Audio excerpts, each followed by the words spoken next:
Hi, good evening. We've reached the 6 o'clock hour, so we're going to go ahead and get started. My name is John Tynan. I am Executive Director of Conservation Voters of South Carolina, and I want to welcome you all to our conservation debate for State House District 99.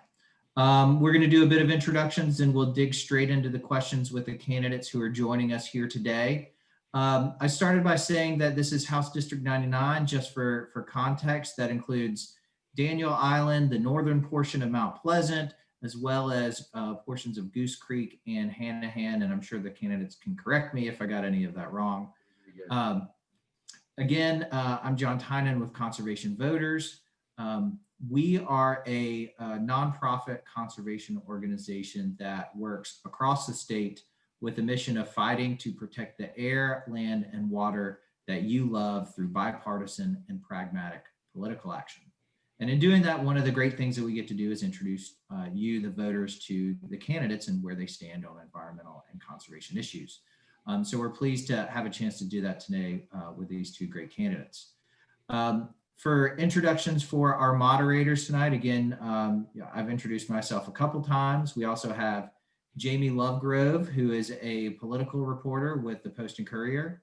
He's got this lovely State House background behind him. And then we also have Paul Black, who's the mobilization manager for Conservation Voters of South Carolina. He's been with us for a few years and digging into the political activities as well. The format for tonight, we're going to have 2-minute opening statements from each of the candidates. We flipped a coin and Mr. Smith will go first. Then we're going to go through a series of questions with each candidate getting 2 minutes. And then whoever started that set of questions will get a 1-minute rebuttal at the end if they so choose. We'll alternate between candidates, and at the end we'll have a 1-minute closing statement from each of the candidates. Now, to meet the candidates, we have first Jen Gibson. She is the Democratic nominee for District 99. She works as the Director of Philanthropy at Trident Literacy Association. And prior to that, she spent 20 years as a small business owner. Mark Smith is the Republican nominee for District 99. He is the owner and president of McAllister Smith Funeral Homes, Avenger Funeral Home, and Palmetto Cremation Society. Together, they have 6 locations throughout South Carolina. He's also a former town councilman from Mount Pleasant. So without further ado, we'll dig right into it and start with opening statements. Mr. Smith, we'll start with you. And like I said earlier, the moderators are going to disappear. We'll turn our videos off and we will come back whenever y'all have about 10 seconds left. So. Well, thank you very much, John, and Paul and Jamie. Thank you all for hosting this event tonight. As said earlier, my name is Mark Smith. I'm a small business owner, born and raised right here in the Low Country. My wife of 27 years, who we're having our 27th anniversary this coming Saturday, raised our 3 boys right here in District 99. They're products of the public school system. They're all thriving and doing very well. We are looking forward to answering all the questions here tonight and talking about the issues that are important to all of you.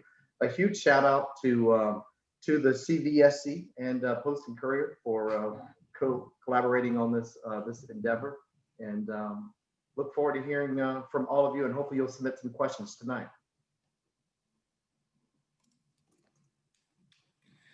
Thank you, Mr. Smith. Ms. Gibson, you have 2 minutes. Thank you so much. Well, first, let me start by thanking the Conservation Voters of South Carolina and the Post and Courier. John, Jamie, and Paul, thank you for giving up your evening to help us get our messages out to the voters in District 99. I know that Mark and I are both very excited to share our visions for South Carolina. So I grew up here. I am married to a local son, and we live here with our 12-year-old son. My mom, who's still living with us, is here, and my in-laws are here. So we're very excited to be in the Low Country, and you know, this is our home forever. So we want to make sure that we are protecting our natural resources. I'm excited to talk about my legislative agenda for the environment. I think it's really important that we establish a Bill of Rights, that we commit to 100% clean energy by 2050, and that we commit to the 30 by 30. Those three things will help us meet the challenges that are presented to us by climate change. And so I'm excited to take this hour to talk about how we can accomplish that and how we can make South Carolina a better, stronger place. Thank you. Great, thank you both. First, we're going to go to Jamie Lovegrove for our first question. Thanks, John, and thanks to you both for joining us tonight. We're going to start with offshore drilling. This is, of course, a coastal district. There's been a lot of discussion about offshore drilling in a number of political races in South Carolina over the last few years, including the 2018 governor's race and both of these most recent congressional races in the district. But we've also seen a lot of discussion at the state level, and there was the successful passage this year of a one-year budget proviso that blocks offshore drilling infrastructure. So our first question is, do you support drilling off of South Carolina's coast? If no, what should the state and local government do to prevent it? And if yes, what do you say to voters who oppose it? And this question goes first to Ms. Gibson. You have 2 minutes. Okay. Well, of course, I do not support offshore drilling. There is nothing good that can come of that for our state or for our country and for the world at large. We have to get rid of our dependence on fossil fuels. That time has passed, and it is time to begin investing in clean, renewable energy sources. It is against all of our goals that we have as Americans and as citizens of the world to continue to invest in fossil fuels. I think that what we need to do in the state of South Carolina is take what we've been using as a proviso, a budget proviso, and actually codify it into a law that is going to be there for a long time, that we will not let South Carolina issue permits, and we will not invest infrastructure dollars in anything that would help the federal government drill for oil 3 miles out where they have jurisdiction. So the state of South Carolina, and we can join with our southern neighbors to create a coalition. We have the ability to block their ability to drill by preventing the infrastructure that they would need to get that oil onshore. So for folks that want to drill, I would just ask that you really consider that, let's be efficient with our dollars, and let's put the money that we spend exploring and doing dangerous seismic testing into solar, wind, and hydropower. That is our path forward. And so I think that's really what we'd have to do here in South Carolina to protect ourselves, is prevent that infrastructure from going in that would support offshore drilling and the seismic testing that comes with it that's so dangerous to our marine habitats. Great, thank you. And Mr. Smith, same question to you. What's your view on offshore drilling? And you have 2 minutes to answer the question. Thanks, Jamie. Well, I think that many in South Carolina have made their voice very clear and known, and I join their voices in not supporting offshore drilling. South Carolina, as Ms. Gibson said, we basically virtually have no infrastructure to support crude oil, highways, refineries, pipelines, etc. It would be monumental effort. And pick a spot. Where are we going to put it? In the East Basin, Edisto Beach, Charleston, Myrtle Beach? No, thank you. I want no part of that. And we have pristine, beautiful shorelines where generations have enjoyed them, and our economy is dependent upon them. Livelihoods are met from those. So what can we do to make sure that it doesn't happen? No, I don't support it. Make sure that every dollar that we have available for infrastructure goes to so many unfunded and way overdue infrastructure needs that we already have, with failing bridges, roads, continuing to make sure that we can move people and products around the low country. We're all spending way too much time in traffic and not enjoying the quality of life in our homes with our families, and too much time in traffic. So making sure that we don't tee up, set up, or have any unintended consequences by making sure that those fundings for any of that could possibly happen in the future, years from now, that we don't do that, that we stay focused on our needs that we have. with existing infrastructure needs. Great, thank you. There seems to be a lot of agreement on this issue, but if you would like it, Ms. Gibson, you do have an extra 60 seconds if there is anything else you would Let's like move to on say to the next topic. I think All District right. 99 is lucky to have two people in agreement on this issue. There you go. I will pass on the next question then to Paul. Thanks, Jamie. A critical piece of environmental protection is ensuring that citizens have the ability to participate in the permitting and decision-making process. Over the last few years, there has been a push in the legislature to roll back the ability of citizens to engage in the permitting process or to take legal action to protect their health and environment, despite the fact that less than 1% of permits in the state of South Carolina are challenged. Where do you stand on the rights of citizens to engage in permitting and decision-making processes, especially when proposed projects impact quality of life and harm the environment? And Mr. Smith, you go first, if you don't mind. Well, thank you. Very, very important issue. Great question. I fully support the public engagement process. Our DOT process here locally, we see that with 526 and Highway 41, a beautiful example of the importance of that process, the Pell process, which precedes the NEPA process, making sure that we get the environmental and the community engaged. Because sometimes, believe it or not, folks, elected officials don't know what's best for us. And those best ideas come from community input. I also have a record of not supporting executive session. I'm a strong believer in the people's work should be done in front of the people. There are so many opportunities for us to have engaged stakeholders from all sides of the issues should always be part of the process, their voices should always be heard. And I would fully support continued access for everyone being a part of the process, experts in subject matters being a part of those discussions. And that's how I run my business. That's how I live my life. And that's how I would govern should I earn the opportunity to serve you in the State House. Accountable, transparent. Thank you. Thank you, Mr. Smith. And Ms. Gibson, the same question to you. You have 2 minutes. Yes, the first thing I would do is roll back the legislation passed in 2018 that took away the very few ways that citizens could really get involved in challenging the permit process. The fees that are now associated with that, the limit on days really make it untenable for citizens, especially average citizens that are just worried about the wetlands being filled in down the street from them. It makes it more difficult for them to take action.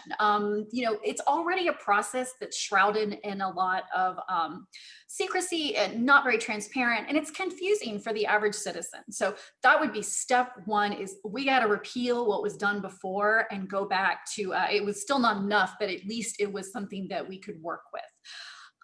We really have to understand that, too often we have the correct guidelines in place, and the way that we have our boundaries and all that, and it's really in variations and variances that come that let things like this new cane hoy plantation kind of begin to overflow and begin to impact our wetlands. Same thing with Highway 41 expansion. And we're seeing it on Sullivan's Island with the Maritime Forest. That's going to involve permits as well. And so what we need to make sure is that, we have the rules and regulations, and we have the boundaries, and we have the guidelines in place for a reason. And we need to really think long and hard when we issue permits that gives variances to those. And so we have a lot of control that's already in place. We don't really need to create new legislation around there. We just need to enforce it. We just need to make sure that business developers and communities are honoring what the work that the professionals have done to set those boundaries. Thank you, Ms. Gibson. And Mr. Smith, you have 1 minute if you'd like to have any additional comments or rebuttal. Thank you. Thank you. I look forward to the next question. All right, thank you. Well, the next question is going to be handled by John. You guys are making it easy with not using your rebuttal time. We might actually end before 7 o'clock. Y'all both shared, in your own words that you believe that citizens should have the right to weigh in on decisions that affect public health, property values, environment, whether it's through the permitting process, the regulatory process, transparency, et cetera. We know that Black communities are hardest hit by pollution, with 40% more likely to breathe polluted air relative or compared to white communities. African-American communities are more likely to live near a coal plant, more likely to live in areas at risk from sea level rise and extreme weather, and the list goes on. And so given the intense focus this summer and this fall in particular about addressing systemic injustice and inequities throughout our society, how do you propose we address racial and income disparities as they relate to environmental pollution? Or maybe to put it another way, how do we ensure that Black and Brown communities do not continue to bear a disproportionate share of the burden of environmental pollution? We'll go to Ms. Gibson first with this question. Well, I would have to say, energy justice is a real problem, and it disproportionately affects Southern states. And it definitely disproportionately affects Brown and Black communities. And that's something that we need to acknowledge as a state, and we need to make sure that we are working with individual communities within the state to reverse some of that. So one of the things that we know when we have poorer communities is that they do not have the money to invest in energy efficient appliances and upgrades in their home. And it's difficult to weatherize their property. And if they rent their home, it is they don't often have the right to do that work. And so we need to provide rules and regulations that landlords need to make sure that they're weatherizing property and that those properties are energy efficient so that energy bills are lower and poor communities aren't asked to bear a disproportionate part of the bill. We also need to talk about reducing food insecurity. That is a part of environmental justice. We lose 35 acres of farmland a day in South Carolina to urban development. We need more grants for lower income homeowners to be able to invest in solar power. We need to make sure that we allow community solar to happen. And we need to make sure that credits for solar power go for subscription services as well, not just when you invest in putting the solar panels on your home. And lastly, an issue that's really important right here in our district is sewer lines. Right now, it is incumbent on homeowners to annex into the town of Mount Pleasant if they want to tap into the sewer line. And we should not we shouldn't use that as leverage to make people annex into the town. It is best for the environment, it's best for the community, for everyone to be on a sewer line, and we need to do what we can to facilitate that. Great, thank you. Mr. Smith, question to you, same question. How do we ensure that Black and Brown communities do not continue to bear a disproportionate share of the burden from pollution? Thanks, John. I think, again, the first step is recognition and awareness of the issue. I'm very, very proud to say that I was the motion and driver for one of the initiatives in Mount Pleasant, in the Snowden community specifically. Failing septic tanks in Snowden, as Ms. Gibson talked about earlier, the infrastructure was in place, but you have folks living on fixed incomes. Oftentimes, these are grandparents with grandkids living in their homes, and kids were playing in failing septic systems in their backyards because the grandmother did not have, or the grandfather did not have the funds to pay for those impact fees.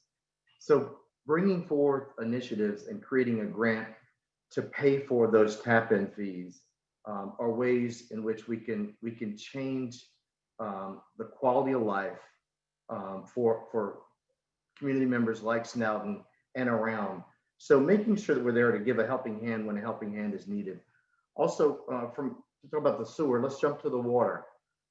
I'm very, very pleased that to have led the initiative for the town of Mount Pleasant with the Google wasteful permitting of the amount of withdrawals that they wanted to do to cool down their servers. I am pro-business. I'm a small business owner myself, but shame on any business that's going to significantly jeopardize our precious natural resources. We are not stupid here in South Carolina, big business.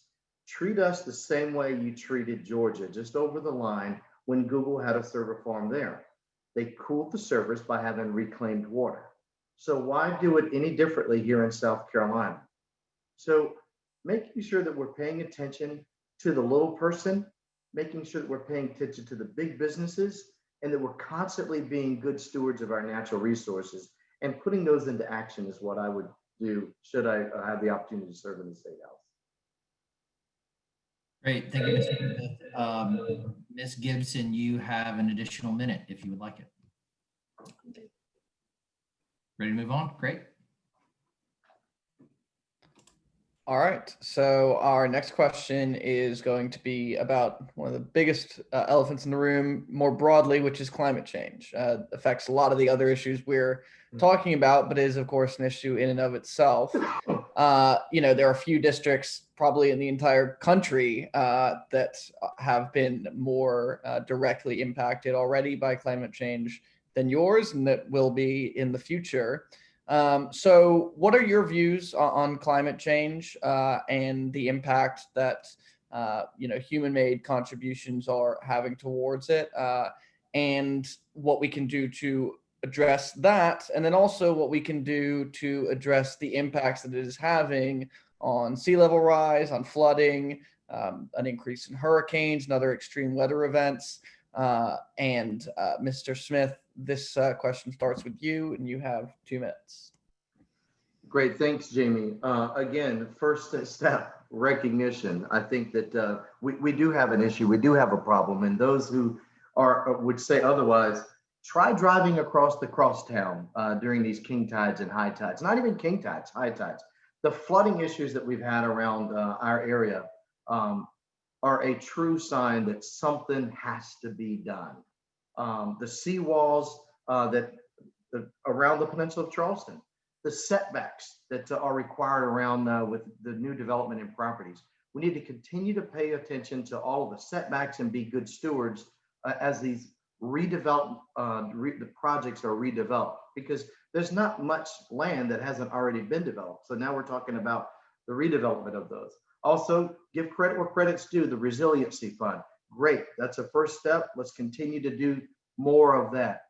I'm very, very proud of the stormwater and runoff improvements that are happening along Coleman Boulevard that we fought hard for. I would love to see Charleston continue to do more work with the Dutch studies that they have. We don't need more studies. We need to see a little more action and a lot more funding going towards all of the flooding issues that we're dealing around District 99 and throughout the Low Country.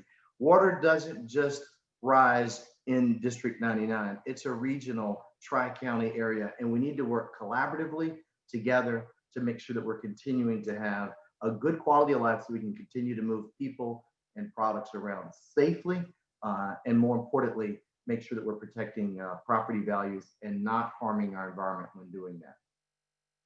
Thank you. Thank you. Ms. Gibson, same question to you, both how to combat climate change itself and also how to combat the effects of climate change in South Carolina. Well, climate change is real. Climate change is man-made, and it will only be through the actions of men that we will change and reverse the climate crisis. So I think that the time, I think all the things that Mark mentioned are great, but they are small potatoes. We got to be talking big issues. This is a global issue. It's going to take an equally big commitment to reverse it. There are 2 things I think that we have to commit to doing, and we just have to be disciplined and stick to it. And the first is 100% clean energy by 2050. And the second thing is the 30 by 30. We need to make sure that we protect 30% of our land and our water by 2030. If we do those 2 things, then we know we're doing what we need to do to reduce our carbon output so that we can hit the lowering carbon levels that we need to. That means that we are going to have to close the 5 coal plants that we have in our state. It means that we're going to have to continue to invest in renewable energy like solar, like we already do. We're going to have to greatly step up our offshore wind energy, and hydroelectric can be a piece of it. So all of those things have to happen. In addition to a state water plan, we need to get stricter laws about restricting surface withdrawal, and we need to have more energy choice. At the end of the day, a regional transmission organization in the southern states would allow us to restructure how we get our energy, and it would also allow us to pull and create greater competitive in the industry. And so unless we make those kind of big structural changes, climate crisis will overwhelm us and there will be no escaping the floodwaters. Thank you. Mr. Smith, if you'd like to, you do have an extra 60 seconds. I've said I'm good. Thank you. All right. And I'll just send a reminder to all of our attendees at this point before we move on to the next question, that if you have any questions that are on your mind, feel free to submit them to us either in the chat or in the Q&A function. And we would love to get to some of those questions on your minds as well. And with that, I will pass on to Paul for our next question. Thanks, Jamie. Well, speaking of energy, South Carolina has taken a number of steps in recent years to expand clean energy, including the Energy Freedom Act in 2019. But barriers still remain to clean and renewable energy in South Carolina. Do you support growing South Carolina's clean energy industry and expanding access to all South Carolinians? And if so, how do you think South Carolina should best do this? And Ms. Gibson, you have 2 minutes. Yeah, well, I think, I've already started to touch on this, and, really what it's about is a commitment to clean, renewable energy sources. And so that starts with 100% clean energy by 2050 as the goal. And we really can't take any steps that work against that. And so, the first thing that we're going to have come out of the energy market reform study are hopefully some recommendations about how we can restructure how we get power, how we make power in the state. But we need to make sure that we're not missing opportunities and that we have an aggressive timeline, that we work in collaboration with other communities, that we break the energy monopolies that exist here, and that we are creating policies that allow solar to grow, and that we are providing access to everyone to participate in solar power. Like I said, we need to talk about community solar. We need to talk about solar farms. All of those things are going to be important so that we don't leave lower income communities behind. And so by doing all of those things, we make sure that we focus on those renewable energy. Thank you. Thank you. And Mr. Smith, the same question to you. Do you support growing our clean energy industry? And if so, how would you think that'd be best done? Very, very important. Yes, I support clean, renewable energy. I also would want to make sure that we're continuing to focus on, in that same breath, not only the access, but the affordability of it, so that it's available and affordable to all residents of South Carolina. I think, first of all, let's pause and give credit where credit's due. I think we always should do that. Give the nod and thank you for the solar progress that we've made in the state of South Carolina. So we give that credit. Let's at the same time acknowledge we still got a long way to go. Let's give credit where credit's due at Clemson with wind. Great start. Let's continue to invest in and make sure that we get realization of that. And in the same breath, we also got how do you not bring up the debacle nuclear power plant mess, Baseload Review Act. Let's make sure that we're always protecting the ratepayers and that we aren't creating an opportunity for public or public-private entities to make terrible decisions on the backs of ratepayers. It's not fair. So as we continue to work towards clean, renewable energy, let's acknowledge we've made some progress, but we got a lot of work yet to do, and I fully support those efforts. Thank you for the question. Thank you. I And actually am going to take my rebuttal time this time. Sure, So you- I really, I don't think there's really very much credit to give. We are at the bottom of the country in terms of our renewable energy, in terms of our energy efficiency. And when you look at what has happened with ratepayers in the state and the corruption and just incompetence that, you know, $8 billion spent on something that's never going to produce a single just kilowatt of energy is shameful. And so we really haven't made a lot of progress, and we need people that understand the importance of it and that understand the science behind it and that have, you know, the ideas and the willpower, because it's not going to be easy, but the willpower to get us to 100% renewable energy. It is the only path forward for us and for our children and for the future of our country and the world. No. Thank you, Ms. Gibson. And John's going to take the next question. Great, thank you both. Ms. Gibson, you've touched on what we're going to talk about in the next question, but you know, what we've seen in poll after poll by both conservation voters and others is that voters from both sides of the aisle overwhelmingly support bold clean energy policies.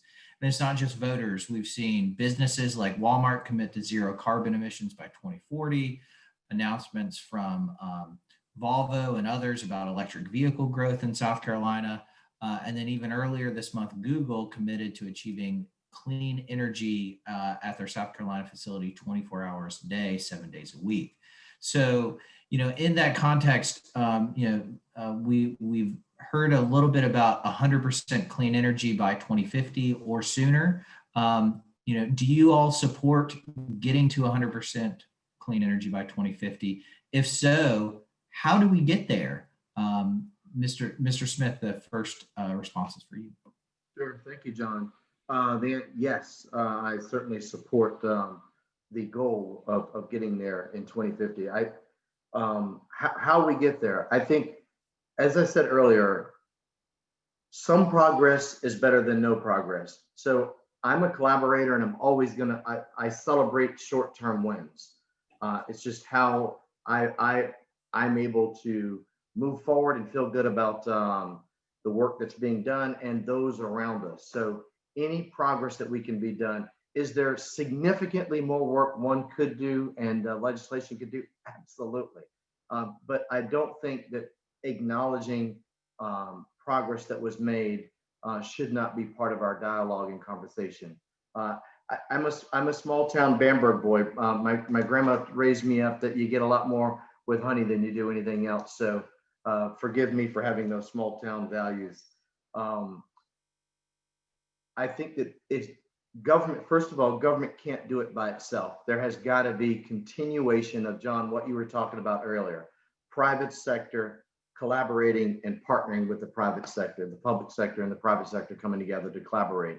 That's how we're going to continue to move the needle forward in South Carolina and achieve that goal. If we depend on Columbia, if we depend on Washington, D.C. to answer and solve all those problems for us, we will never get there, in my opinion. We got to continue to have all voices at the table, engagement from stakeholders on all sides of the issues, and that's how we move our forward. And make sure that we review legislation that's on the books and make sure that it's pointing us in the direction that we want to go in. And if it's not, then we repeal and we replace it and we work towards that. So that's my answer, is making sure that subject matter experts are brought to the table, we listen to them, and we make the very best decisions that we can, and we celebrate small victories every step along the way so that we continue to be united as we move forward, as we can. Great, thank you, Mr. Smith. Ms. Gibson, 2 minutes for you. You know, so where I come from kind of informs how I think about this as well. I come from a family of coal miners in West Virginia. My granddad died of black lung. but no one saw a dime of those benefits until he died and there was an autopsy to prove it because it was so difficult to get those benefits. I'm a little bit of a cynic. I think that some of the move that we see in companies like Google and Volvo, I think that while they are passionate about it, they also realize that that is where we're moving, and it just makes sense to get on board now, have more control over the process, and get the PR win, to be honest with you. All you have to do is look at Google and how Google treats its facility in South Carolina to know really where its priorities are in terms of the environment and in terms of, sustainability. And so I think that we have to recognize that our state prioritizes business interest and says, hey, we've got a real easy peasy policy towards environmental enforcement here, and that's why you should come do business here. The company that is doing a lot of the nurdle pollution in our waterways, on our beaches, and in our shellfish that we eat, they are on land that is, was subsidized by our state bringing that business here. And I'm okay with that, but you lose those subsidies if you pollute. Right now, we don't have penalties to make sure that companies are fulfilling the commitment to the people of South Carolina.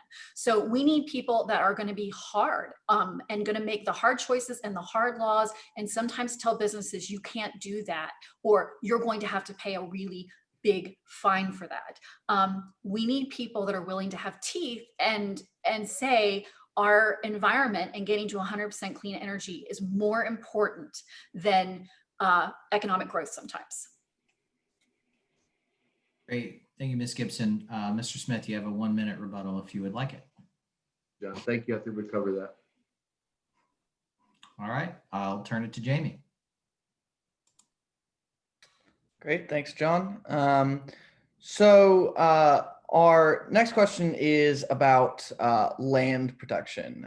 There has been a little bit of discussion about this already, but we do want to go into a little more detail about it. As you know, your districts in the Low Country in general are growing at a very rapid pace, which is impacts on water quality, loss of forests, farmland, wildlife habitat, and other recreation areas. Experts have said that we must preserve significantly more land to protect our natural resources, economy, and wildlife. Currently, South Carolina has protected 12% of its area. In 2020, bipartisan bills were introduced in the South Carolina House and South Carolina Senate that seek to protect 30% of the state by 2030 and outline a path to achieve that goal. Do you support the 30% protection goal and any other land protection efforts? Ms. Gibson, this question first goes to you, and you have 2 minutes. Okay. So of course, I do support the 30 by 30. I will not sign on to legislation that does anything to jeopardize that. I think that what we have to do is continue to strengthen the conservation bank. It has been incredibly successful. And while I'm grateful that we now no longer have to reauthorize it, we need to make sure that we are doing everything we can to continue on with that successful program. We find that we are getting land for pennies on the dollar because people are passionate about conserving land. So we need to make sure that we're pumping every available resource into that so that we can continue that land protection. And then we've got to talk about our water, because I feel like while we're doing a great job with the land conservation, with the conservation bank, and we're kind of on track and we can continue to move forward with that, I feel like we're really lacking in our water policy.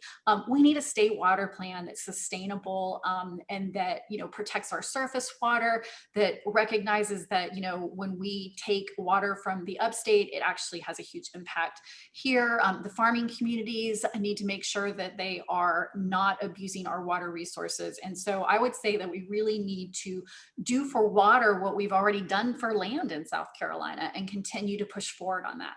Most importantly, though, is not just to say I commit to the goal or I support the goal. It is to live the goal. Live the 30 by 30. And so every single decision, every single policy, we have to live it and breathe it and say, if this doesn't get us there, then we're not going to do it. It's too important to miss this important milestone in cleaning up our Energy Act. Great. Thank you, Mr. Smith. The 30 by 30 goal, do you support that and any other conservation efforts on land or on water, as Ms. Gibson talked about? Yeah, thanks, Jamie. Yes, certainly, I support 30 by 30. I mentioned earlier in one of the earlier questions to um, pause and give credit where credit's due. Just outside of District 99, we lost a legend in our community who's been around, family's been around for generations with Willie McCrae, Boone Hall Plantation. Many folks have many family traditions that they've experienced, maybe the pumpkin patch, the Halloween fright nights, strawberry picking, having that active, or the oyster roast, any use of that. So that family decided, Willie specifically decided, to make sure that beautiful, pristine, large block of land in Mount Pleasant would never be developed. And I think that's apropos to the question, how do we get it done and what policies would I support? I would support policies and programs that are going to continue to educate the members of our the constituents of those opportunities to make sure that we're continuing to be good stewards of our natural resources, that we're not just being good stewards of it, but we're leaving it better than we found it. And that includes cleaning up the areas like Shem Creek. It includes helping those who can't help themselves financially with failing septic tanks. It includes collaborating with people that are organizations like Charleston Waterkeepers, finding those who share that vision of making sure that we protect not only District 99, but our state in every effort that we can, and making sure that municipalities continue to understand the value and importance of sticking to those comprehensive land use plans. There is a plan in place for every municipality. We need to hold the elected officials accountable for sticking to those plans. So yes, I would support those, and let's continue to be good stewards of what God's blessed us. Thank you, Mr. Smith. Ms. Gibson, you have 60 seconds to respond. Yeah, so Mark is referencing with Boone Hall one of the great successes of the Conservation Bank. Land that was valued at around 20 million for the cost of $7 million. We're able to make guarantee that land is not going to be developed, that it will remain this wide open space and won't add to the congestion in the area. But it takes money, and my concern with my opponent is that he runs on a record of not raising taxes, not having fees, not restricting development. All of those things are part of his voting record on the Mount Pleasant Town Council. And so I applaud his saying his commitment to it, but I don't see anything in his voting history that's going to make it happen. And so I think it's important that we make a commitment that we're going to spend what we need to spend to make these goals happen, and that we are going to limit the development that is happening and make sure that developers aren't overdeveloping our land. Great, thank you very much. And I will hand over to Paul for the next question. Thanks, Jamie. This next question is one submitted by an audience member. There's been a bill debated in the General Assembly for the last few years that would prevent local governments, cities, counties from passing plastic bag bans. Do you support or oppose this bill? And Ms. Gibson, the floor is yours for 2 minutes. Yeah, we need to allow municipalities to protect their environments. And so I do not support banning bans. We need to make sure that municipalities can make those decisions to protect what their unique environments. I mean, in the Charleston Berkeley area, Beaufort, all of these areas that are on the water, our plastic trash ends up in the ocean, and it doesn't have to go very far for that to happen. So what I would argue, though, is that we should not be wasting time talking about these ban on bans in Columbia. We've had a Republican majority in the House for 20 years, and that's what they want to spend their time talking about. I want to spend my time talking about how do we reduce plastic overall in South Carolina? How do we get rid of the dangerous plastics that are poisoning our water and poisoning our food supplies? How do we get to 30 by 30? How do we get to 100% renewable energy? We are wasting time in Columbia talking about bans on bans. And I think that's something that we don't talk enough about. It's just, we have such a limited session in South Carolina. It's the shortest in the country. And we don't have the time to mess around with bans on bans. At the end of the day, there is, I am committed to making the environment a priority, and I will call out these ridiculous bills and really be accountable for how much time we're talking about. We need to work together across the aisle, but on the flip side, the other side of the aisle has to be responsible too. And they have to recognize that, they're using valuable time, being in the majority, talking about things that really don't matter.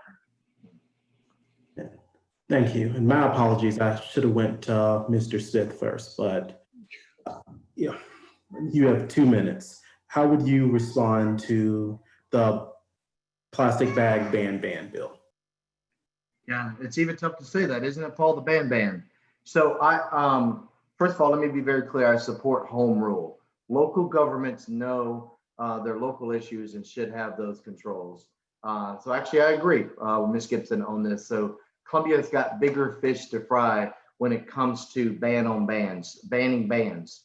So, however, let me in the same breath say that bigger fish to fry should not be construed to making sure that we're spending every effort that we can to educate our population. Plastics in our natural resource areas isn't a Democrat nor a Republican thing. It's an everybody thing. Education needs to happen, and any and all efforts that we can continue to do to educate folks. It's interesting. When Ms. Gibson was speaking, I was thinking back. It wasn't too long ago that it used to be okay by some people's standards to change the oil in your car and let that oil go into ditches. Pull across a ditch because you didn't have the ability to jack it up to get to that filter, and that oil would just go right into our ditches, which leaches, we know what happens to that and how that harms and hurts our environment. It's through education that we can move the needle forward. It's not legislating and mandating all of those things. So yes, I would say in this effort, continue to support the home rule. Local governments know what's best. Make sure we understand and continue to educate folks on the single-use bag issues, though. I mean, we bring our reusable bags when we go to the grocery store, and we leave them in the car. Something as simple as that, but making sure that my 3 boys that I talked about earlier in this evening, my comments, understand why we do. Understand the why. Why do we bring those in there? Because it makes a difference. So taking the time to educate our individual selves, our families, and those around us, how we can be good stewards of our environment is certainly an effort that I would continue to support as well. Thank you. And as I went to the wrong order, it would be Mr. Smith's turn to have a rebuttal, but instead I'll ask a short follow-up question to Mr. Smith. I think Ms. Gibson has her hand up. That's okay. Go on ahead. All right.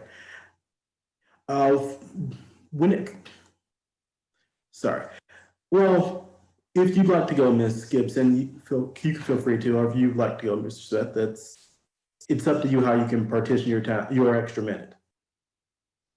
No, I thought Ms. Gibson wanted to rebut, that's all. Well, I'll just say that, I do differ with Mr. Smith on this a little bit, and that I don't think that education and personal responsibility are going to be enough.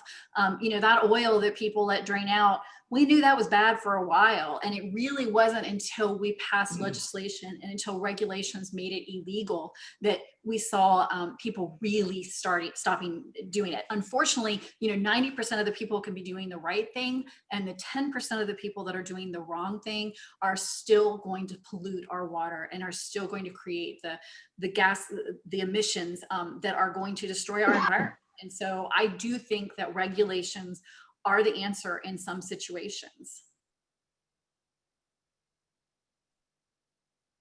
All right, I have the next question, and I will kind of rectify this. We were going to ask this to Mr. Smith first. This time we will ask it to Ms. Gibson first so that we can get the order back on track. And And this is a question I actually got from a reader of the Post and Courier. And he asked, some scientists suggest that nuclear power is the most effective green power option. But with our recently failed nuclear project, it doesn't seem likely that South Carolina will be investing in that soon. What are your thoughts on government's role in managing our transition towards a greener power grid? And what energy solutions do you prefer? And we'll ask this question first to Ms. Gibson. So I would say that I do not put nuclear power into the green or renewable category. It is very toxic to dispose of it. And right now we don't have a way to dispose of the waste from nuclear power. Independent of the fact that, we wasted $8 billion on this when we could have invested that in renewable energy. It's just really important to recognize that we can't keep creating energy solutions that create problems down the road. And so every time that, we build a power plant, we now have more cores that we're going to have to deal with that have half-lives, for longer than, us or our grandchildren will be here. And so we begin to run out of space. I would say that not only do I not think that nuclear power should be part of our path forward in South Carolina, that we should also make sure that we're creating legislation that we do not allow other states to bring their waste here, and that would include nuclear waste. And so not only will I not support expanding nuclear power, but I would actually like to go a step further and ban other states from being allowed to use land in South Carolina to dispose of their nuclear waste. Great, thank you. And Mr. Smith, we'll go to you for 2 minutes. Sure. Thank you for that. I mentioned this earlier about the debacle with the nuclear plant. First and foremost, let me be very clear. I support clean and renewable energy options. We've hit on that a good bit tonight. One of the things that, if I'm lucky enough to serve as your next representative, that I would continue to be is to make sure that ratepayers are protected in any legislation moving forward. I would say that we have seen an example of how government has failed us and not done it well. I would not, as one would say, throw the baby out with the bathwater. I agree. We will not be taking anyone's nuclear waste into our state. There are successful models that are out there, and I would say that should remain in the private sector as it moves forward. Our state cannot afford to allow the terrible mistakes financially that have been made to be wasteful in how we move forward. Any efforts to sell off all or a portion of where we are now and the debt has got to be part of the discussion, and it should be fully transparent, and it should be an open discussion. The people's business should be done with the people's access to that information. These are very, very difficult discussions that need to happen. That is a lot of money. Every dollar that they're talking about, when you start throwing out $7-8 billion that are on the table, that's everyday folks like you and I sitting at the table writing checks in our taxes. So the significance of what we're talking about needs to have a fiscal hawk being there to watch and protect the ratepayers. And we'll give you each an extra minute if you would like it on this question. If there's anything more you want to say, Ms. Gibson, no. Mr. Smith, anything further? I think we've hit that one pretty good a couple times. Good. Yep, I think so too. Thank you, Jay. And I will hand it over to John. Y'all touched on this a little bit earlier, and we didn't ask a follow-up because we had this question later on. And we'll go to you, Mr. Smith, on this one first. What are your views on the balance between development and use of our natural resources with their conservation and protection? So how do we balance growth with conservation in South Carolina? Well, we certainly don't fill in creeks. We don't pollute our waters. We don't take advantage of, we don't not be good stewards of what we had. And if we continue to work towards on the energy aspect of it from the balancing, because all those residential dwelling places, all of those businesses that are being created as we develop or redevelop, as we mentioned earlier, in some areas need energy. So we need to make sure that we're continuing to work towards clean and renewable energy. We also talked about several times already the goal of a 30 by 30, realistic goal and achievable if there's recognition and an agreement to work towards that goal. So I think the balance question that you're talking about, we've talked about a couple times already tonight. It's, do you have an elected official who's truly committed and willing to be held accountable to what they say on the campaign trail after elected or not? And will they commit to doing the people's business in front of the people or not? I'm tired of the status quo. I think that for too long, the can's been kicked down the road on too many issues. I served on Mount Pleasant Town Council for one term, 4 years. I understand how local government works. I did not seek re-election for my town council because I saw that leadership vacuum on every level. So I stepped up to run for the State House to try to make sure that I can come back and protect our district in 99 and all around the Tri-County area as we continue to balance the significance of the growth that we're having with the quality of life and our environment. And I think that the quality of life and the environment has to be a part of that discussion. Great, thank you. Ms. Gibson, 2 minutes to you. Yeah, so when we talk about development, I think we really have to talk about the way that South Carolina has treated growth. We give away our land, we give passes to companies to come in here and do lax, irresponsible things with our environment in the name and interest of business growth. We have developers that will come in and, not take personal responsibility for creating infrastructure, police, fire stations, roads, making sure that they don't impact flood areas with their development. And so we've got to make sure that we are mandating, passing laws that don't allow that to happen. So I would have to say, when Mark talks about his knowledge, because he served 4 years on the Mount Pleasant Town Council, we got to talk about the votes that he made when he was there. He voted against every impact fee. He voted against, the fee to mitigate some of the stormwater damage. And so, yes, he gets to claim that. He gets to say, I'm not going to raise fees. I'm not going to raise taxes. He also voted, he did not vote against some of the development that happened while the rest of the town did, and those limits were passed. So, I have to say that we got to look at what people do. I agree. When I look at the status quo, I'm not the status quo. I think my opponent is, and so that's just something that we got to talk about. That's something that we gotta address our voting histories, and that's an important part of it that he hasn't done that yet. Thank you, Mr. Smith. You do have a 1-minute rebuttal if you'd like to use it. Thank you. I'm looking at the time. I'll include some comments in my closing comments. Thank you.